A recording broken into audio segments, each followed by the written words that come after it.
kemudian ada Pak AHY, ya kan.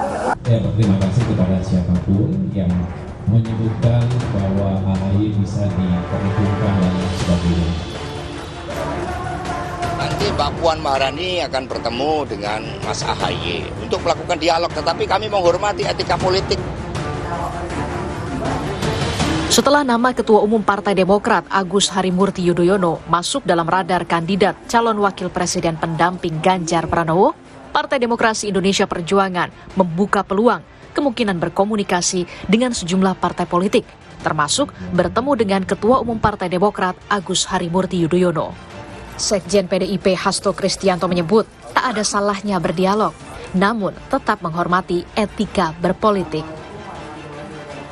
Sambil menunggu, toh lamaran dari Pak Anies Baswedan ke Demokrat juga belum turun, maka ya nggak ada salahnya kita berdialog, dan itulah uluran tangan dari PD Perjuangan dengan mengedepankan semangat persatuan dan kesatuan bangsa, dan itu hal yang positif. Nanti Mbak Puan Maharani akan bertemu dengan Mas AHY untuk melakukan dialog, tetapi kami menghormati etika politik. Jadi partai-partai yang sudah bergandengan tangan, membentuk kerjasama, kami hormati. Meskipun demikian, dialog kan sesuatu hal yang penting. Sementara saat ditemui di Bandara Adi Sumarmo Boyolali, Jawa Tengah, Ketua DPP PDIP Puan Maharani menyebut saat ini internal PDIP masih mencermati dan tidak mau terburu-buru dalam memutuskan bakal calon wakil presiden pendamping Ganjar.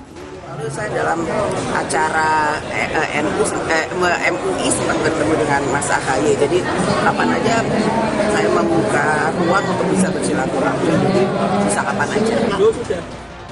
Tak hanya AHY, Puan Maharani sebelumnya juga menyebutkan sejumlah nama yang berpotensi jadi bakal cawapres mendampingi Ganjar, seperti Mahfud MD, Erick Thohir, Ridwan Kamil, Sandiaga Uno, dan Erlangga Hartarto. Tentu sejumlah nama ini akan jadi pertimbangan Ketua Umum PDIP Megawati Soekarnoputri untuk mendampingi Ganjar di Pilpres 2024 nanti. Tim Liputan, Kompas TV. Ketua Majelis Tinggi Partai Demokrat Susilo Bambang Yudhoyono bicara soal ajakan pertemuan Puan Maharani pada AHY. Benarkah pertemuan ini akan bermuara pada pembicaraan serius atau hanya sebatas manuver? Kita akan bahas bersama Direktur Eksekutif Indikator Politik Indonesia, Burhanuddin Muhtadi. Selamat sore, Mas Burhan. Sore, Ibrahim. Mas Burhan, kalau Anda lihat, ini muara pertemuannya kemana sih, Mas Burhan, AHY dengan Mbak Puan? Saya melihat PD Perjuangan pasca Rakernas itu mulai lebih inklusif. Sebelumnya terkesan PD Perjuangan menutup pintu dengan banyak partai, termasuk statement sebelumnya yang dikeluarkan oleh elit PD Perjuangan yang mengatakan Demokrat dan PKS sulit untuk berkoalisi dengan PD Perjuangan. Dan ternyata setelah Rakernas ada perubahan strategi yang menunjukkan PD Perjuangan lebih merangkul, lebih inklusif, dan itu ditunjukkan gesternya oleh Mbak Puan. Dan Mbak Puan ini kan putri dari Ibu Mega dan almarhum Taufik Kemas. Taufik Kemas ini adalah elit PD Perjuangan yang mampu menjadi icebreaker ketika SBY berkuasa sebagai presiden. Pak Taufik Kemas inilah yang berhasil mencairkan hubungan PD Perjuangan dengan Demokrat. Meskipun PD Perjuangan tetap berkoalisi, tetapi Pak Taufik Kemas dipilih sebagai ketua MPR bahkan oleh fraksi Demokrat. Nah, saya melihat Mbak Puan sedang mencoba memainkan fungsinya sebagai icebreaker tadi. Tujuan utamanya adalah meskipun mungkin hanya sekedar pada kutip gimmick ya, terlalu tinggi kita memastikan AHY menjadi cawapres Ganjar Pranowo, tetapi gesture ini itu membuka opsi lebih jauh kalau misalnya Demokrat yang mengusung Anies gagal di putaran pertama, seperti yang ditunjukkan oleh banyak survei-survei kredibel hari ini, setidaknya PD Perjuangan dan Mas Ganjar bisa berharap untuk berkoalisi dengan Demokrat di putaran kedua. Jadi itu saya melihat. Berarti ada, kalau misalkan ada harapan ke arah sana bisa berkoalisi, walaupun di putaran kedua ini bisa memecahkan kebuntuan yang selama 20 tahun ya kita hitung ya. Bisa terjadi itu. Bahkan Ibrahim, kalaupun toh tidak bisa berkoalisi karena hubungan yang bersifat antagonistik antara Ibu Mega dengan Pak SBY, tetapi setidaknya pernyataan dari Mbak Puan, kemudian ajakan untuk bertemu ya dengan Mas AHY, kemudian gesture yang lebih ramah dan lebih simpatik dari Mas Hasto, itu setidaknya akan dibaca oleh konstituen Partai Demokrat, dan mereka ya para konstituen pemilih Partai Demokrat maupun pendukung Mas AHY itu terbuka untuk memilih opsi lain setelah misalnya calon atau capres yang diusung oleh Partai Demokrat tidak lolos putaran kedua. Jadi misalnya ya. Baik, tapi dengan pernyataan Mas Burhan, tapi selain itu apakah ada juga ke arah kalau ini mencoba untuk mengganggu koalisi sebelah, Mas Burhan? Ya, menurut saya kan tafsir semacam itu nggak bisa disalahkan juga, Ibrahim, ya. Kalau kemudian muncul seolah-olah gitu ya ada gangguan kepada koalisi perubahan. Tetapi kan bukan berarti keuntungan buat PD Perjuangan saja. Partai Demokrat juga bisa mengambil keuntungan dengan mengatakan kepada Nasdem atau PKS mitra koalisinya bahwa ketua umum yaitu Mas AHY itu juga dilirik oleh capres lain, dan itu akan meningkatkan bargaining position, terutama ketika Mas Anies belum menentukan siapa cawapresnya. Jadi sebenarnya dalam politik kita tidak bisa mengatakan ini adalah keuntungan si A, si B, kemudian yang lain tidak mengambil keuntungan sama sekali. Jadi masing-masing saling memanfaatkan. Oh, jadi dengan adanya kode dari Mbak Puan, kemudian ajakan pertemuan ini memberikan dampak elektoral juga bagi Demokrat, bagi AHY sendiri menjadi daya tawar juga, Mas Burhan. Bukan dampak elektoral ya, tapi daya tawar tadi. Daya tawarnya aja. Oh, Ibrahim sedang negosiasi terkait siapa cawapres Mas Anies.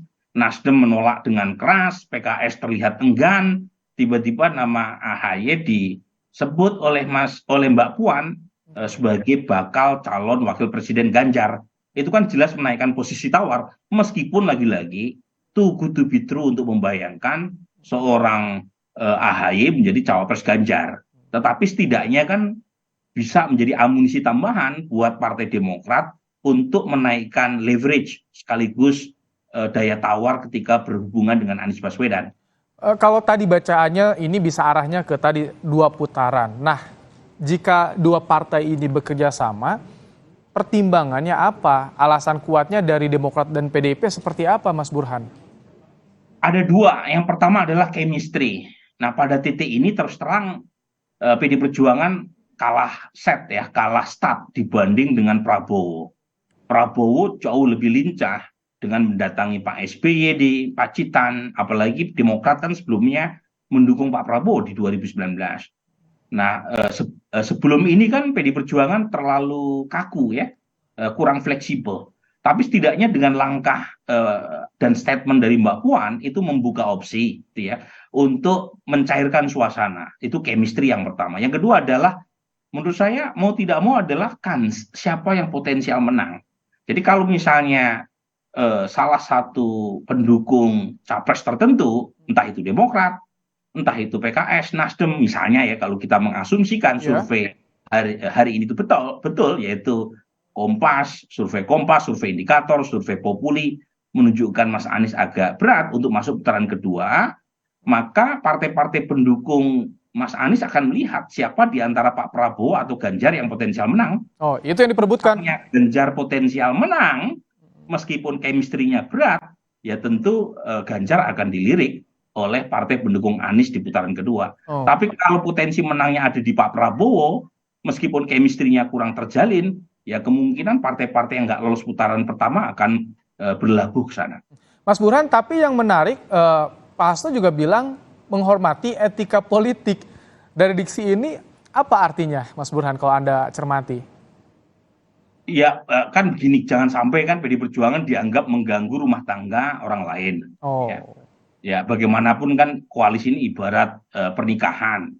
Meskipun belum ada akadnya ya, akadnya kan nanti di bulan Oktober 2023. Nah, kalau misalnya ini mungkin masih tunangan lah ya, kita anggap gitu. Kalau misalnya ada pembicaraan kepada Mas AHY-nya sudah resmi sebagai cawapres Mas Anies, itu kan bisa menimbulkan kesan PD Perjuangan mengganggu tunangan orang. Tetapi sekarang kan belum ada keputusan resmi siapa cawapres Mas Anies. Saat yang sama Demokrat juga akan mengatakan di internal koalisi perubahan bahwa capres ketua umum mereka yaitu Mas AHY ini barang mahal, buktinya disebut oleh partai pemenang seperti PD Perjuangan. Jadi menurut saya sih saling menguntungkan gitu ya hubungan kedua tokoh ini, dan buat publik juga bagus. Bagusnya adalah mencairkan suasana ketegangan jelang pemilu 2024 sehingga partai yang selama ini dianggap sulit untuk bertemu seperti PD Perjuangan dan Demokrat sekalipun bisa ketemu, dan itu bagus buat mencairkan suasana bukan hanya di tingkat elit tapi juga di tingkat publik. Nah, kalau dari Mbak Puan sudah mengambil peran sebagai icebreaker, bagaimana peran yang harus juga mungkin dilakukan oleh Bu Mega dan Pak SBY, Mas Burhan, kalau menurut Anda untuk mencairkan ini? Nah, ini bagus nih pertanyaan Ibrahim ya. Ini kan seolah-olah sindiran nih. Kalau putra-putri mereka bisa bertemu dengan tanda kutip mesra gitu ya, dengan indah gitu ya, masa orang tuanya nggak mau bertemu gitu ya.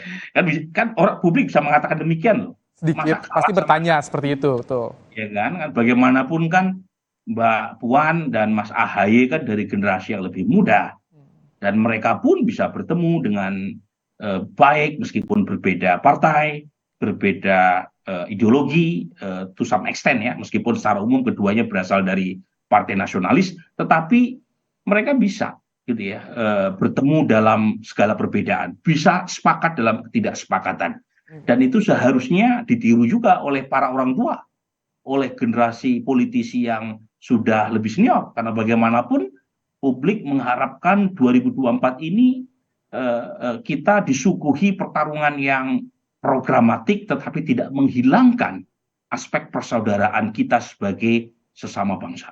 Oke. Terima kasih Mas Burhan. Sama-sama. Direktur Eksekutif Indikator Politik Indonesia telah menyampaikan pandangannya soal rencana pertemuan antara Puan Maharani dan Agus Harimurti Yudhoyono. Terima kasih Mas Burhan.